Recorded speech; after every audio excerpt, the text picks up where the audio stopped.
7 Boston, 211 equipped view on 17 Zulu. Control clear at 1432. Hi, my name is Josh Kern. I'm a paramedic with Dixie Ambulance in St. George, Utah. And I'm going to be doing a review of the Generation 1 backup pack from StatPacks. And I'm going to change gears here a little bit from the rest of the YouTube videos. You've probably seen about some of their gear that are geared more toward the civilian side of medicine and EMS, and kind of go a little bit on that tactical medicine side of this. So let me tell you a little bit of reason why I'm even qualified to be talking about the tactical side of this. I actually spent 2 years over in Iraq and Afghanistan both doing contract work with the military, and we saw quite a bit of action even though we weren't combat units. And one of the problems that we all had as medics over there was finding a loadout, a kit that we could actually put all of the equipment in that we wanted to without overloading it and without having too little or too much of one thing, and being able to access all of it at one time. And this kit does a really good job of that. And again, this is the Generation 1 backup kit with StatPacks. And let's just go ahead and open it up real quick. You'll see that as we open this up, you've got easy access to probably 90-96% of your kit right here at the opening. Again, it's very modular.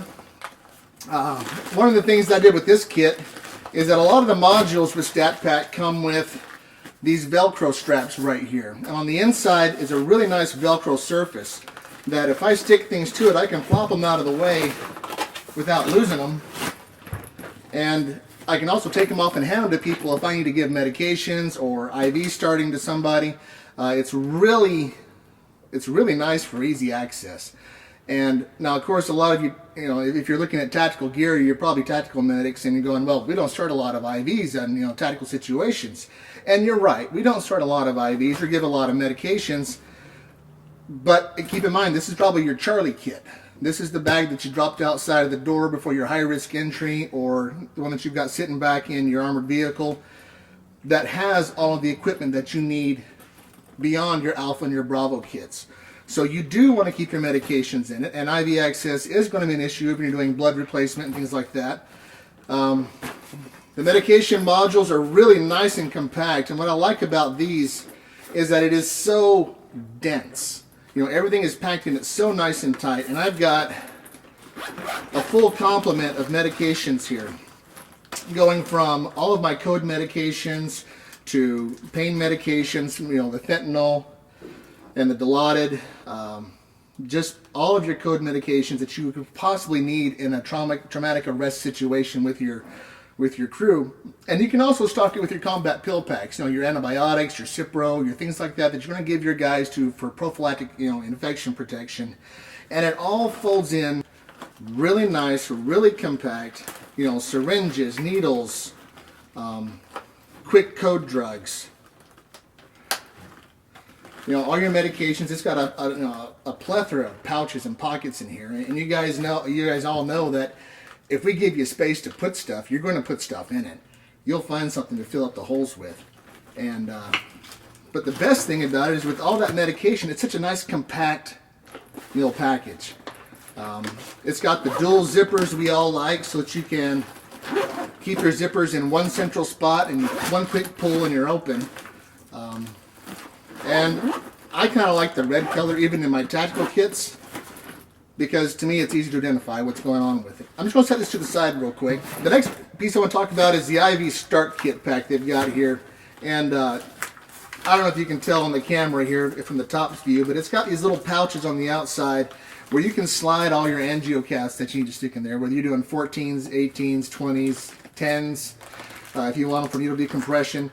Right there on the outside. When you open it up, you've got everything you need right here. You've got your drip sets, your half liter saline bags, or your 250 bags, whatever you're choosing to use on your kit for your guys. You've got space for syringes for medications. And my personal favorite is Curlix, especially in a tactical situation. One of the best things that we do is that there's no place to hang an IV bag. So if you take and start an IV with, say, a 250 bag or a 500 bag, and you co-band that to your operator's arm, they're still able to shoot and move and operate, return fire if they're taking effective fire with TC3. And your IV bag is still under pressure, so you're not going to get blood back filling into your tubing. That's just one of the things that I like to do, and that's why I have that gear in this loadout kit. Another favorite's a good old IO. And so pretty much everything you need to gain access to for medications or venous access for your patient is right here in this quick little module. And again, with the Velcro straps on the back side of it, it's really easy to stick inside here on the sides and flip out of your way when you don't need it, but it keeps it contained. It's not, your kit's not spread out all over the ground. Go ahead and set that off to the side. The rest of the stuff that I've got in here is pretty much not really field EMS oriented. It's geared more towards, like I said, hemorrhage control, you know, the TC3, the Tactical Combat Casualty Care protocols, where you've got bleeding control, splinting, a BVM for airway devices, an ENT kit. I'm not sure if you guys are familiar with that.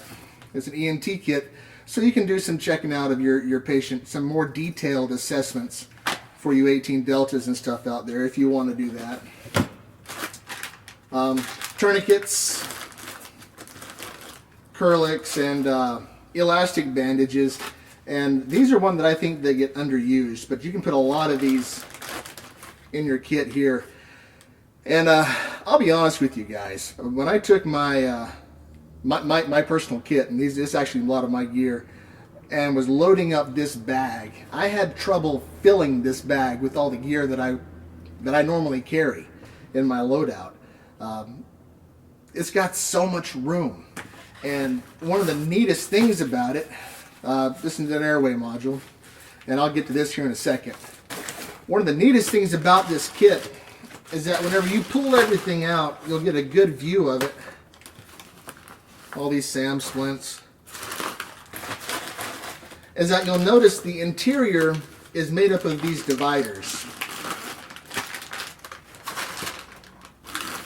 And if any of you guys have ever seen a camera bag or used a camera bag, you'll know that you want to have different places for all your lenses and things like that. Well, StatPacks took that same concept and applied it to a medical kit bag. So that if, for example, I wanted to put the airway bag up here, it's really easy for me to pop out these dividers and reconfigure my bag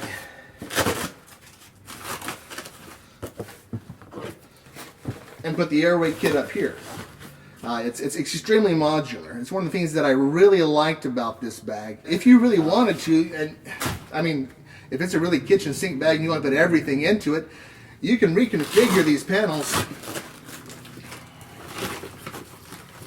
And if you really wanted to, I mean, this is a regular full-size oxygen tank. It fits right in there perfectly with a regulator even.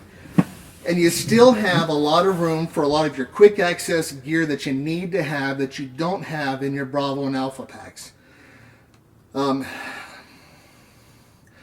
be honest with you guys, this is probably the most versatile pack that I've seen out of any medical pack that I've used, and I've looked at a lot of them.